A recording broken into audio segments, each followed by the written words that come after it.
Hello friends, good morning.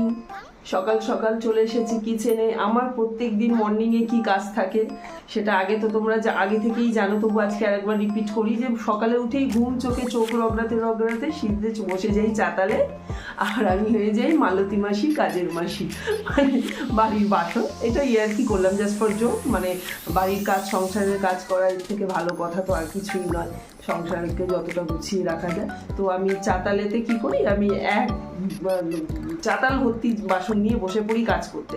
কি করলাম, ভোরবেলাতে উঠে একটু ভিজিয়ে দিয়েছি আর কিচেনে। তো আজকে বাসন মাজতে মাজতে আমরা একটু কথা বলে নেবো, আর সেই ফাঁকে তোমরা দেখে নাও আমার কিচেনটা।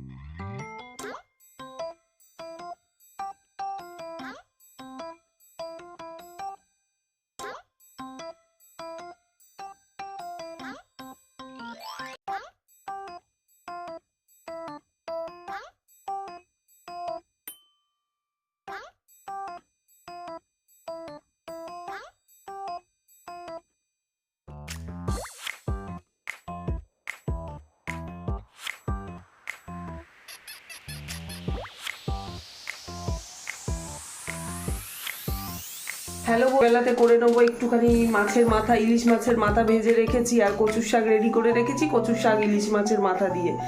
তো একবার দেখিয়ে নিই তোমাদের যে কতটুকু রেডি করে রেখেছি আর কিভাবে করব। তেজপাতা নেই, এবার এই হয়েছে জ্বালা, আর গোটা গরম মশলা নেই, তাই কি কচুর শাক খাবো না? খাওয়া যায়, বাড়িতে কিছু কমন মশলা থাকলে যেমনভাবে হোক সেটা করে নেওয়া যায়, হয়তো টেস্ট একটু 19-20 হয়। আর এখনকার দিনে যা তেজপাতার কোয়ালিটি, যা জিনিসের কোয়ালিটি, তাতে আর তেজপাতাটা স্পেশালি আমি কোনো না ফ্লেভার পাই না কিছু পাই, জানি না তোমরা পাও কি না। আমি যেহেতু পাই না, আমি একটু অ্যাভয়েড করি তেজপাতাটা। চলো দেখে নিই। এই মাত্র ওই ইলিশ মাছটা যে বাজার থেকে এনেছিলাম তারই মাথাটা, এইটুকু মাথা।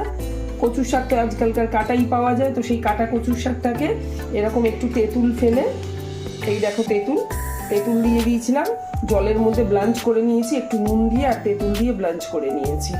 আচ্ছা, মশলা কি নিয়েছি, নিয়ে নিয়েছি তেজপাতা নেই, এই গোটা জিরে নিয়ে নিয়েছি, আর এখানে মশলা রেডি করে রেখেছি সামান্য, যেহেতু অল্প পরিমাণে আছে জিনিসটা, তো অল্প আদা বাটা, অল্প রসুন বাটা, আর ধনে গুঁড়ো, জিরে গুঁড়ো, আর হলুদ গুঁড়ো, আর অল্প লঙ্কা গুঁড়ো নিয়েছি, আর 2টো কাঁচা লঙ্কা কুচো নিয়েছি।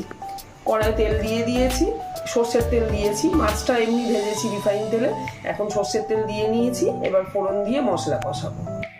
তেলটা গরম হয়ে গেছে, এর মধ্যে গোটা জিরেটাকে ঢেলে দিলাম।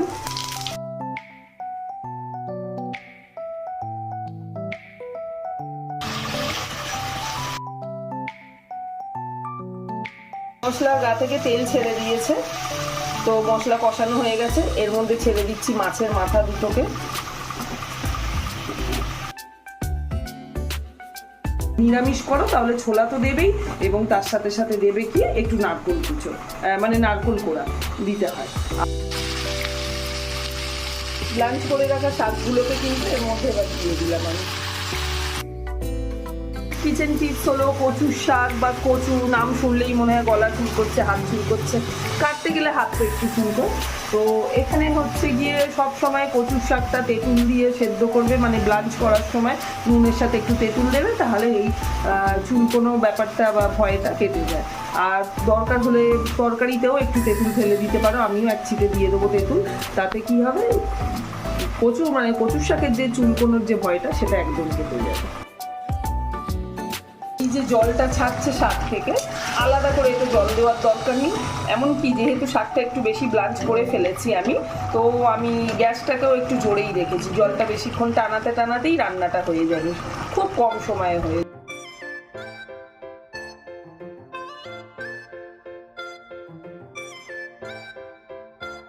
যাও বৌদি, চিংড়ি মাছ দিয়ে খাও, অন্য মাছের মাথা দিয়ে খাও, আমি তো খাবো তো ইলিশ মাছের মাথা দিয়েই, তাই অনেক দিন পর খেলাম।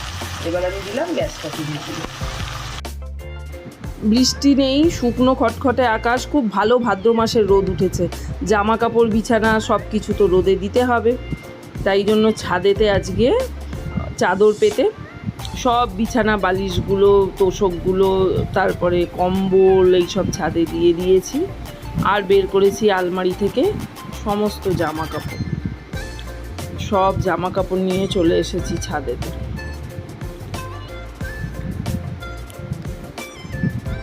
জামা কাপড়গুলোকে বালতি থেকে বের করে এক এক করে মেলে নিচ্ছি, শাড়িগুলোকে স্পেশালি।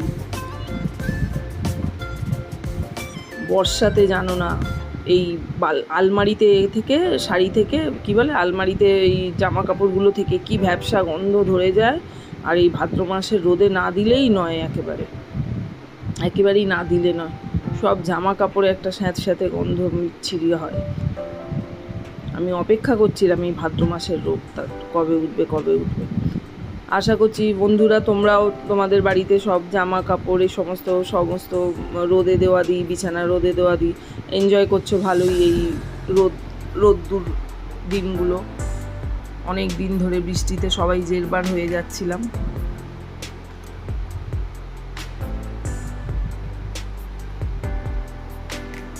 একে একে সব শাড়িগুলোকে খুলে খুলে ভালোভাবে দড়িতে টাঙিয়ে নিলাম। এই কটা নয়, এখনো অনেক আছে, সব দিতে দিতে অনেকটা সময় যাবে। লায়লা দেবী চলে এসেছে আমার পায়ে পায়ে ছাদেতে।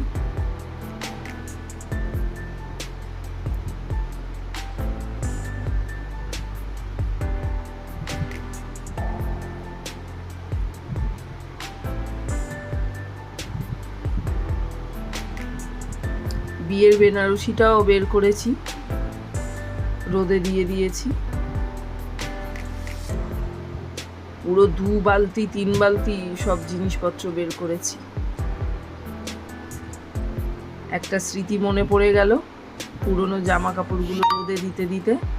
এই হচ্ছে আমার বিয়ের বৌভাতের দিনের লেহেঙ্গা। বৌভাতের দিনের রিসেপশনেতে আমি এই লেহেঙ্গাটাই পরেছিলাম, ফিরোজা কালারের লেহেঙ্গা। 19 years ago ব্যাক, 19 বছর আগে বৌভাতের দিনে পরে নিয়েছিলাম এই লেহেঙ্গাটা। তখন তো ছিলাম কি সুন্দর রোগা ছিপছিপে, আর এখন হয়ে গেছি টুনটুন মৌসি।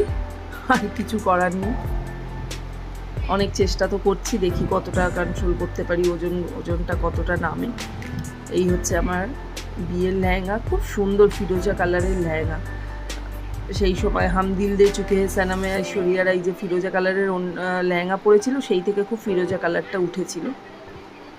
তো শেফু এটা পছন্দ করে ও আমার শ্বশুরবাড়িতে কিনিয়েছিল যে তার হবু বউকে পরাবে বলে। এটা হচ্ছে লেহেঙ্গাটার ওড়নাটা, টোটাল মানে লেহেঙ্গা আর ওড়নাতে কুন্দনের ওয়ার্ক করা। এইভাবে আমি ওড়নাটা নিয়েছিলাম বৌভাতের দিনে।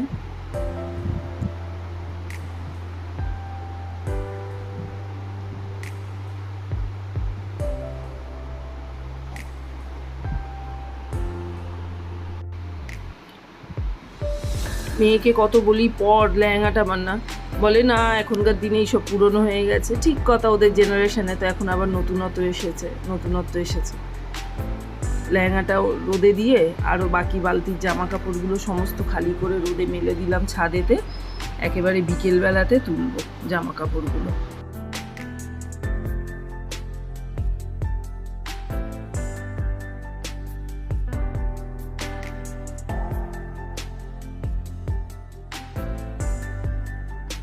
হ্যালো ফ্রেন্ডস, চলে এসেছি স্টার মলে ঘুরতে। শপিং, কাঁচকলা, পকেট ফাঁকা, শুধু এমনি একটু ঘুরতে এসেছি। যেমন ভিড়ে সবাই আসছে কেনাকাটা করতে, সেটাই দেখতে এসেছি।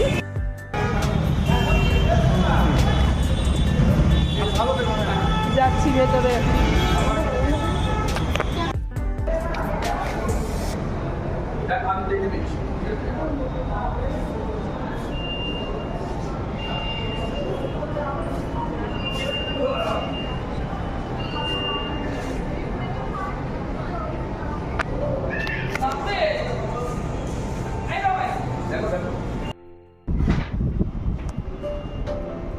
বাচ্চাদের সানস্ক্রিন? হ্যাঁ, কোনটা বলো তো?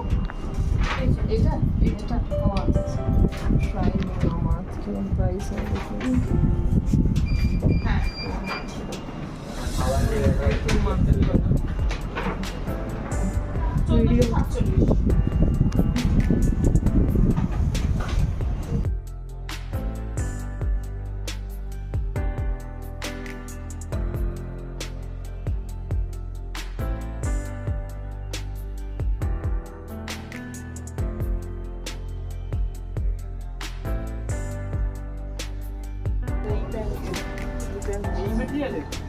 দেখে নিচ্ছি গো আমি তুই জাস্ট